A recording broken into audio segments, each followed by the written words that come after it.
Supreme court में मंगलवार का दिन काफी हेक्टिक और बिजी था, जहां एक ओर दिल्ली सीएम अरविंद केजरीवाल को कोई राहत नहीं मिली है और वो अब तो 20 मई तक जेल के अंदर ही दिख रहे हैं। वहीं दूसरी ओर CJI DY Chandrachud headed bench, जिसमें कि जस्टिस जेबी पर्दीवाला और मनोज मिश्रा शामिल थे, ने वेस्ट बंगाल गवर्नमेंट की उस प्ली की सुनवाई की जिसमें कि उन्होंने कोलकाता हाईकोर्ट के उस ऑर्डर को चैलेंज किया है जिससे करीबन 26,000 jobs null and void declare कर दिए। हालांकि हियरिंग इतनी इंटेंस होगी किसे ही पता था, जब सीजेआई डीवाई चंद्रचूड़ हियरिंग के बढ़ते बढ़ते और गुस्सा होते देखे गए हैं और वेस्ट बंगाल गवर्नमेंट से लेकर WBSSC सबको खूब फटकार लगाई है। इसी के साथ एक ऐसा फैसला सीजेआई डीवाई चंद्रचूड़ ने लिया है जिसने सबके होश उड़ा दिए। और क्या ये फैसला waste Bengal chief minister Mamata Banerjee के फेवर में है या नहीं, हम आगे देखते हैं। जैसा कि आपको ध्यान होगा कि सुप्रीम कोर्ट बेंच ने इस केस की लास्ट हियरिंग में बहुत शॉक दिखाया था, जब इस केस की एक जांच पर उन्हें साफ दिख गया कि ये पूरा टीचर्स अपॉइंटमेंट प्रोसेस फ्रॉड है। सीजेआई चंद्रचूड़ ने फटकारते हुए पिछले हियरिंग में कहा था,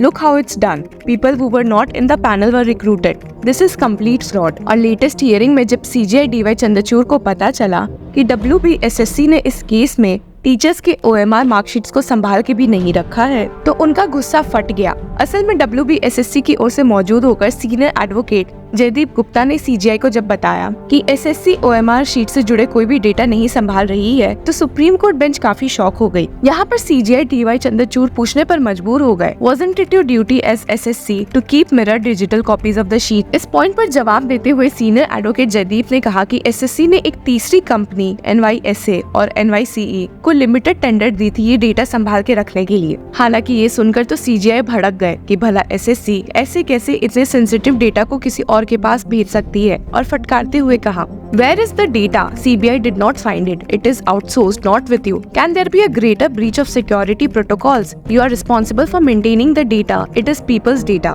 हालांकि मामला और खराब हो गया जब सीजीआई चंद्रचूड़ को पता चला कि OMR शीट डेटा की मांग करते हुए कुछ RTI एप्लीकेशंस फाइल हुए थे, जिसका जवाब देते हुए WBSSC ने ये झूठ शो किया है कि उनके पास ही OMR का सारा डेटा है। ये देखकर तो सीजीआई का गुस्सा 7वें आसमान पर चला गया और फटकारते हुए उन्होंने कहा, So you have responded to RTI queries that this is from my database and now it's come to light that this is not from your database at all. What you were saying to the RTI applicants that this is from my database, that is incorrect. लेकिन इस मामले में जब senior advocate Jaideep ने कहा कि ऐसा हो सकता है, पर इसका मतलब ये नहीं कि कोलकाता हाईकोर्ट के ऑर्डर्स फेयर है, तो एक बार फिर फटकारते हुए सीजीआई ने कहा, This is systemic fraud. Ultimately what happens is that today public jobs are so scarce and so valued today that if the faith of the community in public employment goes, then nothing remains. If this is the way, I mean we are virtually lowering public employment, what remains in the system? इस point पर हालांकि वापस से counter करते हुए senior advocate Jaideep ने कहा, Are we to rely on data with CBI or not? If we rely, then we can segregate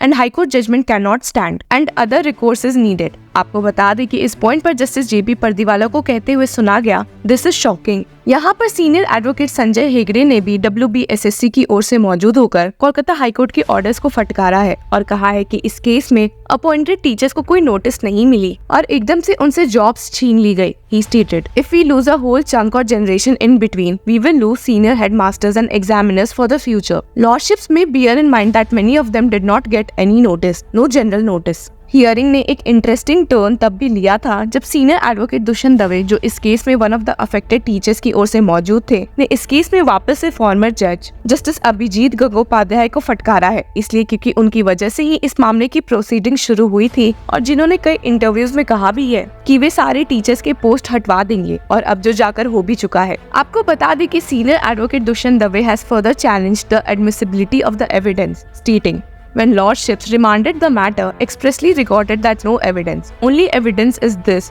digital, that is inadmissible. The certificate is completely dehors 65B of Evidence Act. We are being compelled. Grave injustice. हालांकि senior advocate Dushyant Dave द्वारा former justice Abhijit Gangopadhyay की बात उठाने से CGI काफी गुस्सा दिखे है और उन्हें समझाते हुए कहा भी है कि इस मामले में एक फॉर्मर हाईकोर्ट जज के बारे में उल्टा सीधा बोलने से कुछ नहीं होगा, and stated, mister Dave, we are not on conduct of mister Gangopadhyay. We have been here all morning listening to nitty-gritties. Please show some decorum. Okay, no stay for now. We will issue notice and keep in July. We are finding it difficult to have an orderly hearing and now there is a slinging match going on. No stay or anything. How sensitive or politically fraught the matter is, we are lawyers at the end of the day. Leveling allegations at the High Court judges will not help. आपको बता दें कि hearing की शुरुआत senior advocate Rakesh Dwivedi से हुई थी, जो कि इस केस में वेस्ट बंगाल स्टेट गवर्नमेंट की ओर से मौजूद है और कोलकाता हाईकोर्ट के ऑर्डर को फटकारते हुए कहना शुरू किया था, no pleadings no issues, where is the hearing on this aspect, it should have been put to us directly. उन्हें सपोर्ट करते हुए सीनियर एडवोकेट नीरज किशन कौल भी वेस्ट बंगाल गवर्नमेंट की ओर से मौजूद थे और कोलकाता हाईकोर्ट के ऑर्डर को खरी खोटी सुनाते हुए कहा, no occasion no issue, can such an order be sustained is my submission, it is not even CBI's case that 25,000 appointments are all illegal. हालांकि इस केस में सबकी बातें सुनकर फाइनली जाकर सुप्रीम कोर्ट बेंच एक ऑर्डर पर आई और एक शॉकिंग टर्न ऑफ इवेंट में उन्होंने कोलकाता हाईकोर्ट के डिविजनल बेंच के इस ऑर्डर पर इंटरिम स्टे लगा दिया। जी हाँ, आपने सही सुना। हालांकि CJI DY चंद्रचूड़ ने ऑर्डर स्टेट करते हुए कहा भी है कि इस स्टे के बावजूद भी अगर पता चला कि कोई पर्सन इलीगली ही अपॉइंटेड है तो उसे रिफंड देने की जरूरत पड़ेगी and stated, we are of the view that an expeditious disposal of the matter will be in the interest of justice, we accordingly direct that the proceedings be listed for hearing and final disposal on 16 July 2024. In the meantime, we are inclined to continue the ad interim protection granted by this court in the order dated 9 November 2023, subject to the express stipulation that any person found to have been appointed illegally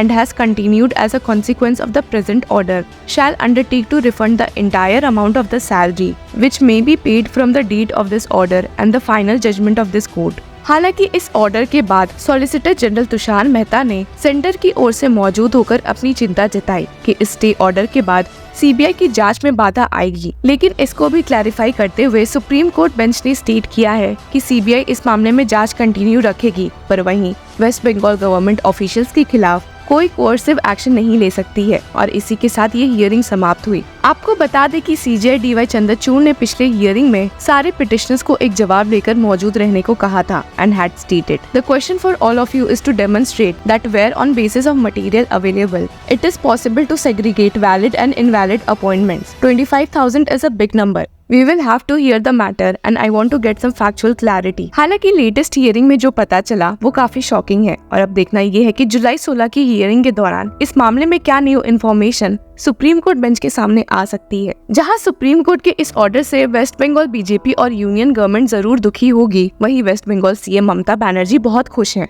और x पर tweet करते हुए state भी किया है, I am really very happy and mentally relaxed on receipt of justice at the highest court of the land. Congratulations to the entire teaching fraternity and my humble regards to the honourable supreme court of India. अब देखते हैं कि supreme court के इस फैसले के बाद BJP और TMC में क्या नई जंग छिड़ती है। Till then keep following law चक्रम।